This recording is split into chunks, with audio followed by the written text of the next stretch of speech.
Olá, gente querida! Hoje é domingo, dia do Senhor. Que alegria estarmos juntos aqui em torno da Santa Palavra de Deus nesse domingo. Certamente daqui a pouco vamos celebrar a Santa Eucaristia, participar com alegria da nossa Páscoa semanal, nos alimentarmos com o pão da palavra, com o pão eucarístico, vivenciar essa realidade nova, tão bonita da comunidade cristã reunida, que é sinal sacramental da presença de Jesus Cristo. Na palavra de Deus, no ambão, nas espécies consagradas do pão e do vinho, o corpo e sangue do Senhor, no sinal sacramental do presidente, na Assembleia reunida, tudo isso nos fala da presença bonita de Jesus no meio de nós. E, obviamente, a Eucaristia celebrada deve transformar-se em missão. O texto do Santo Evangelho de hoje é sobre a missão. Marcos capítulo 6, versículos de 7 a 13. Naquele tempo Jesus chamou os 12 e começou a enviá-los 2 a 2, dando-lhes poder sobre os espíritos impuros. Recomendou-lhes que não levassem nada para o caminho, a não ser um cajado. Nem pão, nem sacola, nem dinheiro na cintura. Mandou que andassem de sandálias e que não levassem 2 túnicas. E Jesus disse ainda: quando entrardes numa casa, ficai ali até a vossa partida. Se em algum lugar não vos receberem, nem quiserem vos escutar, quando sairdes, sacudi a poeira dos pés como testemunho contra eles. Então os 12 partiram e pregaram que todos se convertessem. Expulsavam muitos demônios e curavam numerosos doentes, ungindo-os com óleo. Palavra da salvação. Glória a vós, Senhor.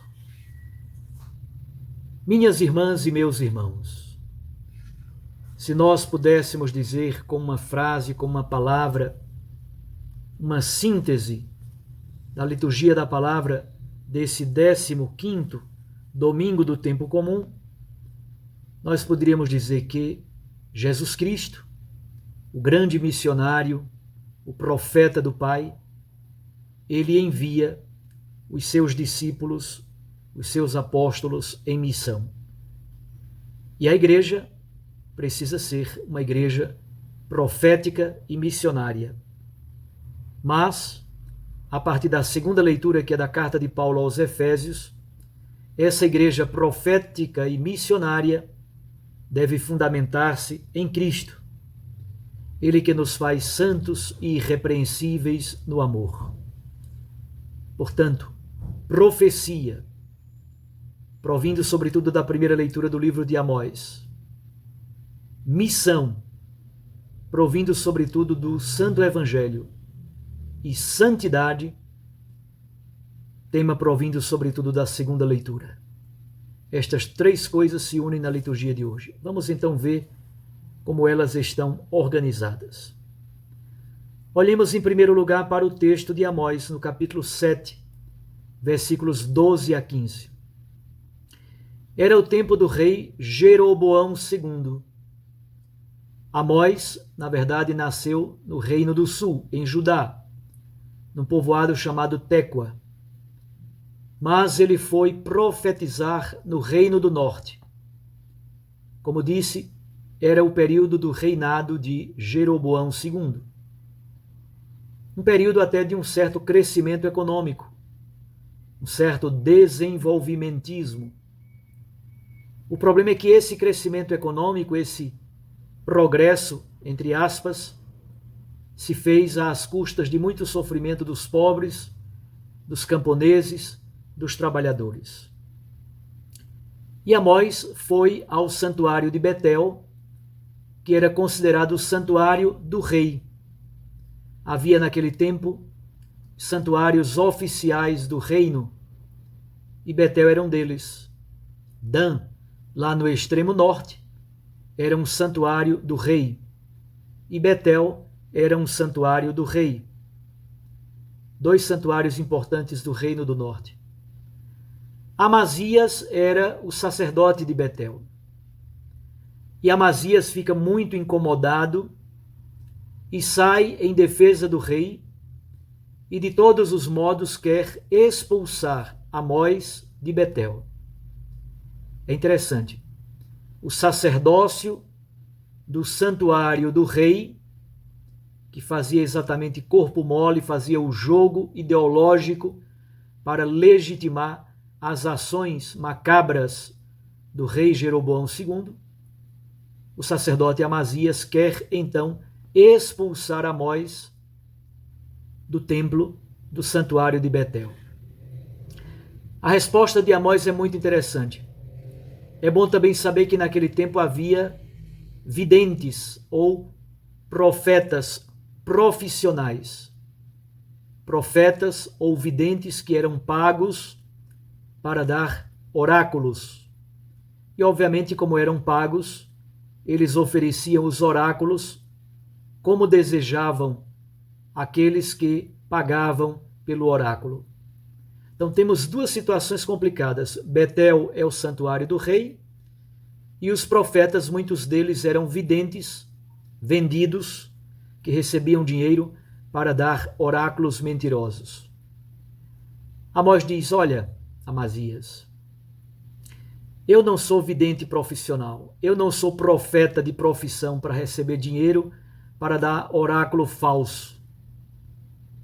Eu sou um criador, eu sou um pecuarista, crio gado miúdo, cabras e ovelhas, e eu planto sicômoros, ponto. Então eu não tenho interesse nenhum de ganhar dinheiro sendo vidente.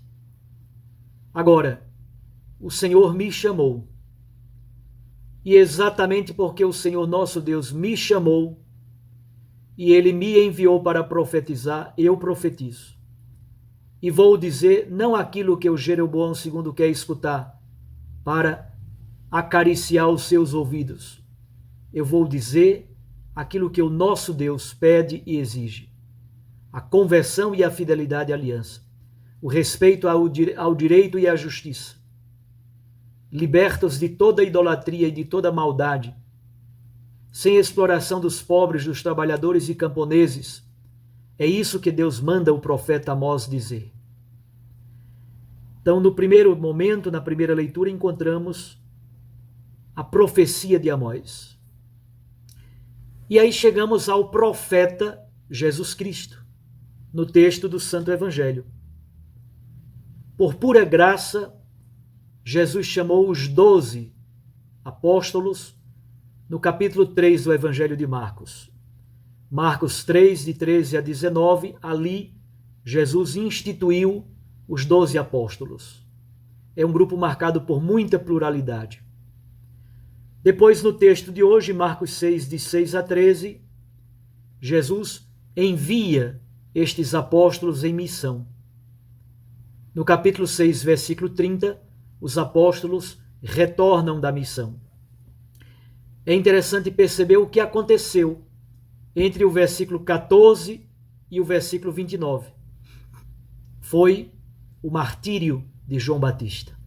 Então Jesus manda os apóstolos em missão, acontece no meio o martírio de João Batista, depois no versículo 30, os apóstolos retornam da missão.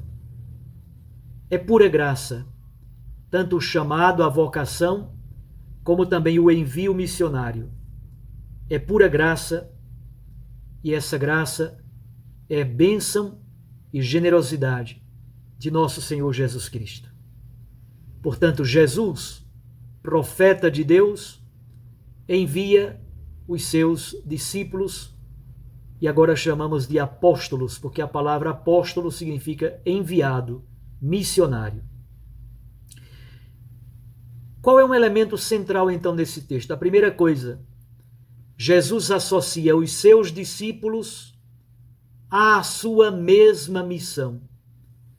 Os apóstolos não vão fazer outra coisa diferente daquilo que Jesus fez.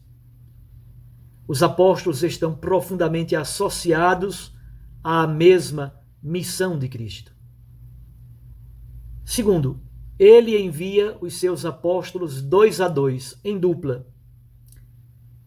Aqui, como diz o livro do Deuteronômio, para que o testemunho fosse válido, era preciso que esse testemunho fosse dado por 2 homens adultos como testemunhas qualificadas. É um modo de dizer, eles são testemunhas. Eles são, palavra grega para dizer testemunha é mártir. Eles são mártires. Eles são testemunhas qualificadas do Evangelho. Além do mais, nos sofrimentos, nas dificuldades, nas labutas da missão, um apoia o outro, os 2 se apoiam mutuamente. E o que eles devem fazer? Pregar o Evangelho do Reino, pregar a boa notícia do Reino de Deus, anunciar que o Reino de Deus está próximo e também cuidar dos enfermos, curar os doentes, expulsar os espíritos impuros.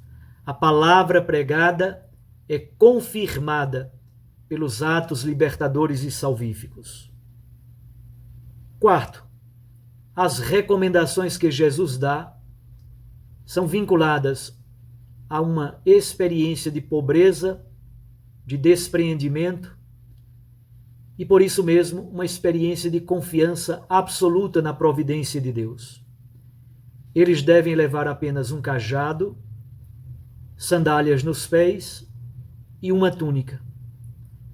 Parece muito com aquelas orientações lá do livro do Êxodo. Vocês recordam quando o povo hebreu come a Páscoa, como eles devem fazer para comer a Páscoa? Sandálias nos pés, o cinto na cintura, cajado na mão, porque é a Páscoa do Senhor. É o momento da libertação e da vida. De algum modo, Jesus está dizendo que os seus apóstolos, os seus discípulos enviados em missão, devem anunciar esse tempo novo pascal, os tempos messiânicos, com uma túnica, com sandálias nos pés para enfrentar a dureza das pedras e dos terrenos pedregosos, cajado na mão para apoio e também para enfrentar possíveis lobos ferozes, cobras venenosas e víboras. O discípulo enviado em missão, o apóstolo deve estar preparado. Quinto, o elemento da hospitalidade, do acolhimento ou da revelação. A hospitalidade oferecida aos missionários revela exatamente um valor fundamental da cultura hebraica. A hospitalidade era uma regra fundamental de convivência social. Portanto, os missionários itinerantes deveriam ser acolhidos.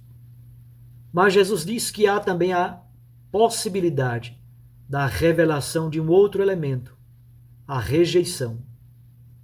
Diante da palavra proclamada, diante do testemunho dado, muitos rejeitaram a pregação do Evangelho, a pregação do Reino, oferecida pelos missionários enviados por Jesus. Nós então refletimos sobre essa atividade missionária da Igreja e descobrimos cada vez mais aquilo que tem dito o Papa Francisco reiteradamente.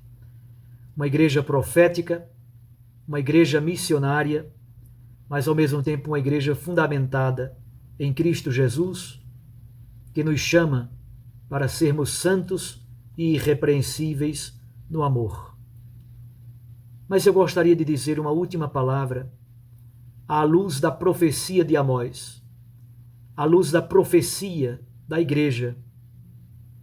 Esta semana passada, nós ouvimos e acompanhamos pela internet, pelas televisões da vida, ações muito grotescas no Brasil, especialmente da parte do ministro das Forças Armadas, contra o Estado Democrático de Direito.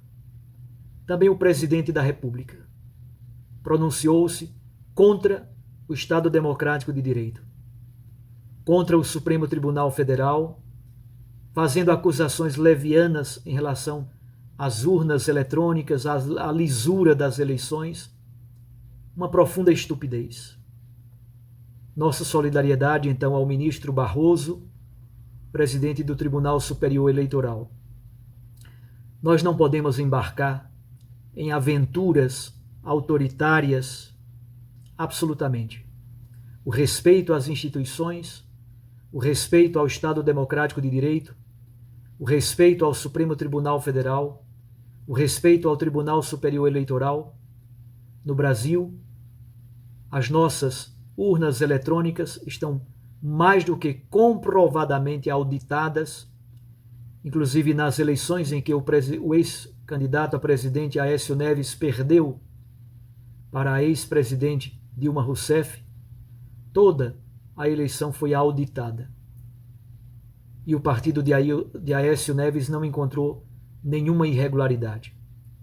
As urnas eletrônicas são absolutamente seguras e não podem ser motivos fúteis e banais para a rejeição à democracia, para aventuras infundadas, autoritárias e antidemocráticas.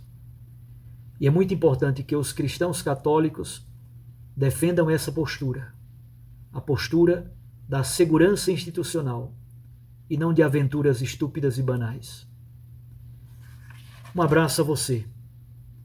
Até amanhã, se Deus nos permitir. Fiquem com Deus e com sua Mãe Maria Santíssima. E rezemos pelo nosso país. Em nome do Pai, e do Filho, e do Espírito Santo. Um bom domingo.